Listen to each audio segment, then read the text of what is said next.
Hi everyone, welcome to the Icehouse podcast. Today we have Maryse Dinan on the podcast. I'm very excited about this conversation.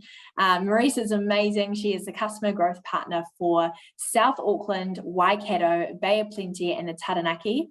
But Maryse actually finishes up at the Icehouse today, Friday the 10th of December, after 4 years at the Icehouse.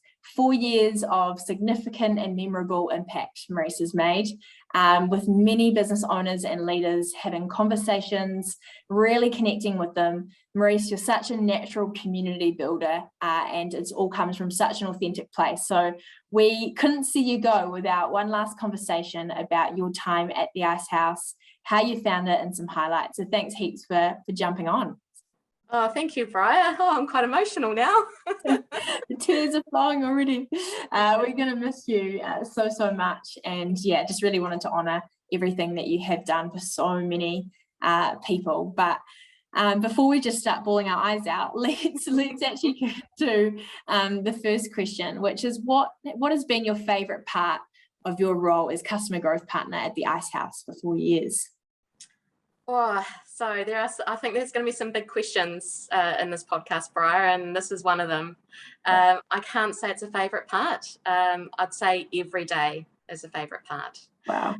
Knowing that a phone call could actually change someone's life. I wake up every day thinking like that. These phone calls are extremely important as you get to ask the person, why did they contact the Icehouse? And why do they want to be connected with what we do? I'm very, very lucky in that these people open up to me very, very quickly. They let me know of their challenges, but then also their aspirations and their opportunity to grow. Yeah, wow, that's so cool. I love that you said that you wake up with that sense of purpose in mind, and it's so cool. What does a best ever day look like for the Icehouse CGP? Oh gosh, another hard question.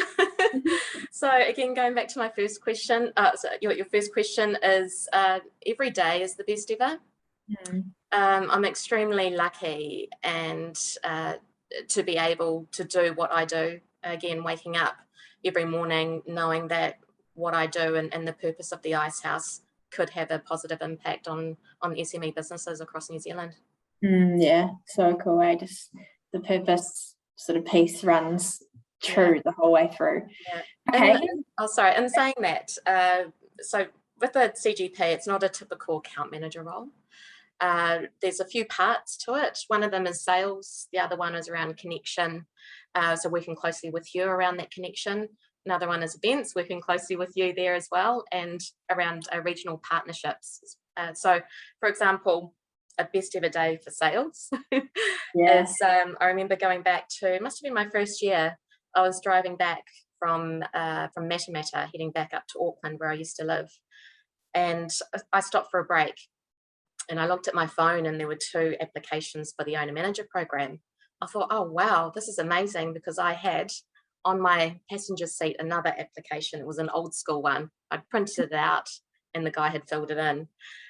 So there were 3 there that day, and it was the best ever day. I phoned up our colleague Liz and I said, oh my goodness, Liz, you will never ever believe it, but I've got 3 owner manager applications for the same program. Wow. Yeah, and I think it was program number 45. It was at the end of the year. We were so excited. That week, I actually had 5 applications, and don't tell Gareth, but I think it was a record. Gareth, if you're listening. Sorry, Gareth.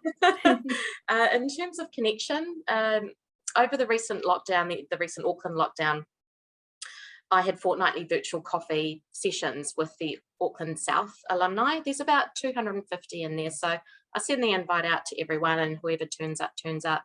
So I have an average between 8 to 15 that come along.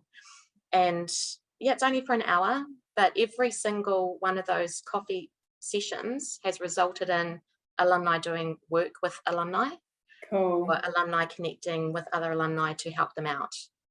So cool. Yeah. In terms of events, which I'm sure we'll talk about a little bit later, is the Waikato business community events that I've been holding over the last few years. And last but not least, the partnerships. And the last part of what I do as a CGP, successfully securing a regional partnership with Tompkins Wake here in the Waikato and Taranaki.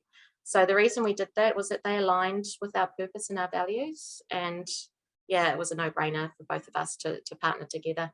Yeah, they've been such great partners, and I love that. I love that story of 5 OMPs in 1 week and 3 in the day, and just the boost that it gave you. And I know that boost really is because, you know, those people, their life are really going to be changed, and you've been able to be part of that, which is so special. But yeah, that gives a really good understanding of sort of what a day in the life of the CGP looks like, which is cool. Another big question we've got here: what is one of maybe your biggest learnings over the last 4 years? Oh, I would say no matter how small or big the challenge is, there is always a way to get through it. Wow. So, and I'd say another big learning is around culture. So culture is huge in organizations, more so now. It's created from your business mission, your purpose and your values, as well as the people that work for you. Everyone in the business needs to understand this. And as I say on a regular basis to a lot of people, is that you can interpret a blank piece of paper multiple ways. So make sure you have your mission and your purpose and your values written down, and that everyone understands that. I like that. That's so good. That's cool. Any standout memories or highlight moments for you at your time at the Icehouse? You're probably like, where do I start? Where do I start? Hey, I suppose the biggest highlight was actually being given the role at Icehouse. Not really knowing what I was going to do, but yeah, as soon as I walked in to the office that day, I knew that I was in a really awesome place. Just the people that are part of the organisation really, took me under their wings, especially Raywin and Liz at the very beginning. Cool. I'd say there's 2 others as well. So as I was saying before, the Waikato business community events I've been holding, connecting other program alumni in region. Actually, there's one more. And more recently this year was sharing my personal brand story to a group of South Auckland alumni for a breakfast event that I did back in, oh gosh, when was it? April or May? Yeah, April maybe. Yeah. Yes, before I moved down to my hometown. As you know, I'm terrified of public speaking, but I was in a different zone that morning. I wasn't nervous. I'd actually written a whole pile of notes down. When I got up, I didn't even see those notes. I didn't even reflect or even look to prompt what I was going to say next. That story was about me telling what defining moments I had in my life to get me to where I am today and who I am today. So that was pretty special. That was so special. And I remember being in the room for that moment, and just remember going, wow, all the alumni in that room were captivated by you and your story. And it just really highlighted how powerful storytelling is. It makes people feel like, oh, I can relate to that, and sort of get to know people on deeper levels. So yeah, it was special. Oh, that's so nice. That's really cool. Thank you.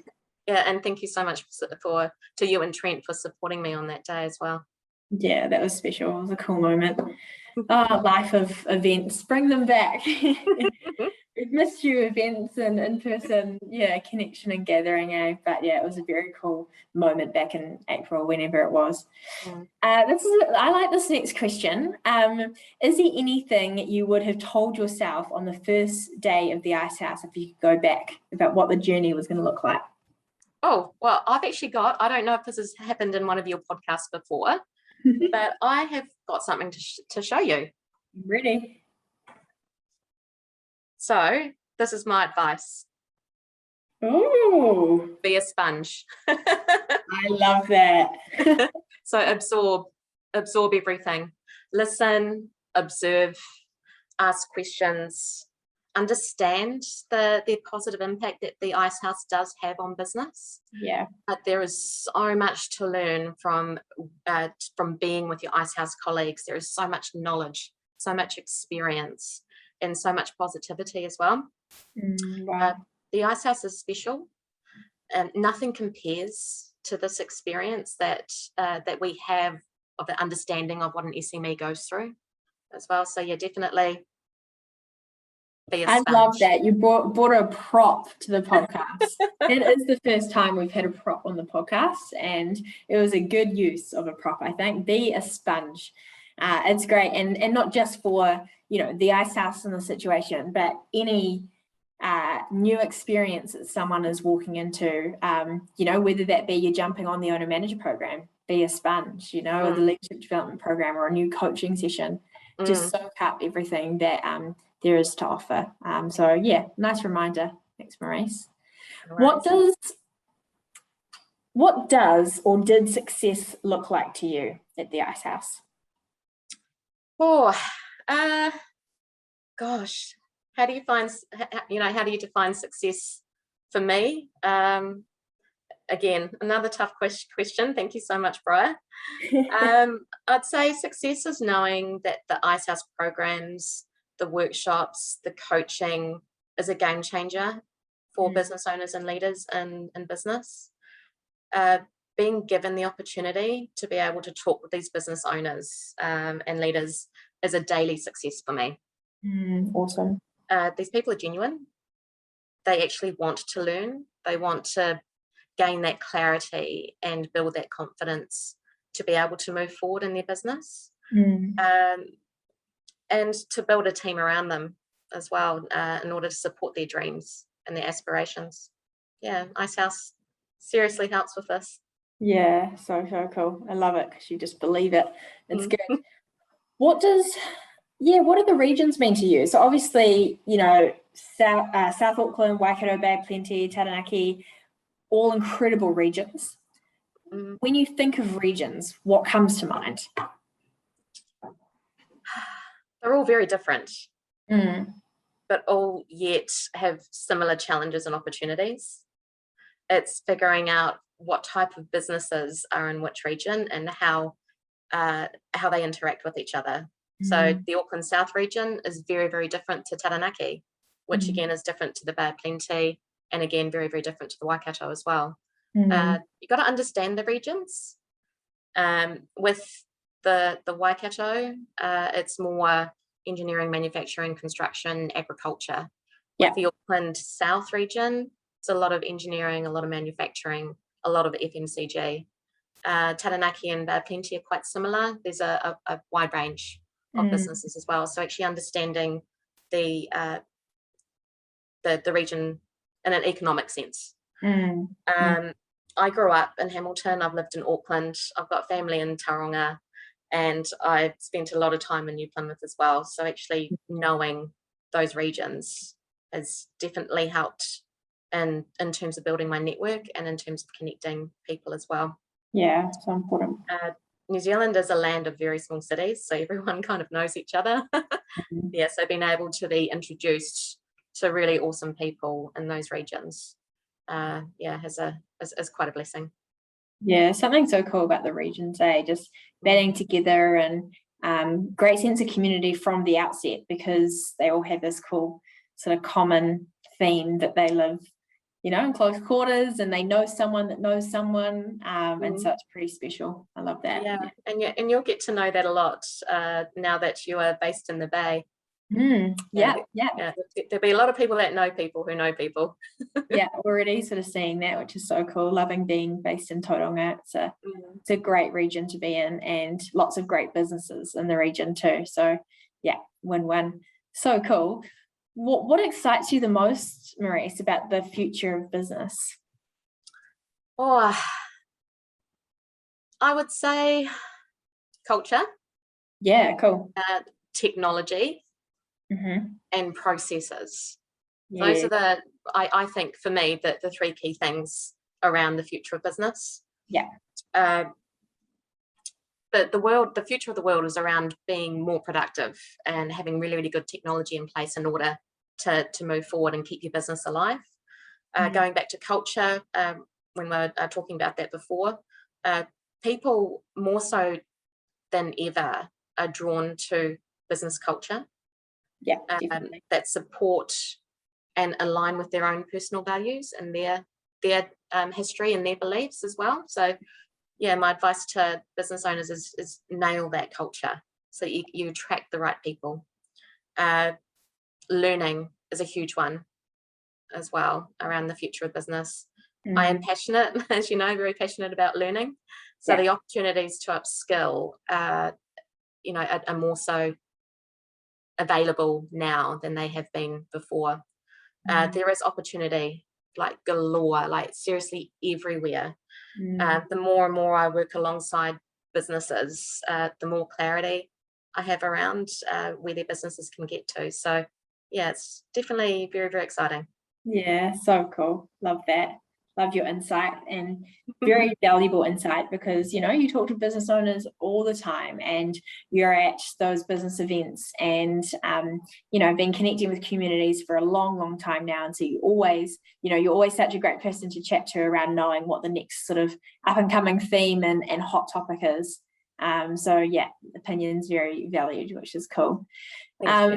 Awesome. Really felt like, you've really summed up your time at the Icehouse really well, which is cool. How can listeners keep connected with you, and sort of what's next, Maryse? Oh, wow. So I absolutely love LinkedIn. I really, really love LinkedIn. Oh, good at LinkedIn. It's a place to share really cool business content and knowledge and connect with people that you admire and want to follow. Yeah. I'm very, very easy to find on LinkedIn. Yeah. I'm the only Maryse Dinan on LinkedIn. So yeah, extremely easy to find. I didn't know that. That's so good. Yeah. LinkedIn.com/Maryse_Dinan, I think, or Maryse.Dinan. Sounds good. So cool. Well, if you're wanting to keep in touch with Maryse, LinkedIn is the place to be, and to keep in the loop with her next steps as she steps into the new the new in 2022. It's exciting, and we can't wait to champion you and see all that you achieve in your next step. So all the best, Maryse, and thank you so much for being on the podcast and just sharing what the last 4 years has looked like for you. Oh, thank you very, very much, Bryar. Thank you. I appreciate it.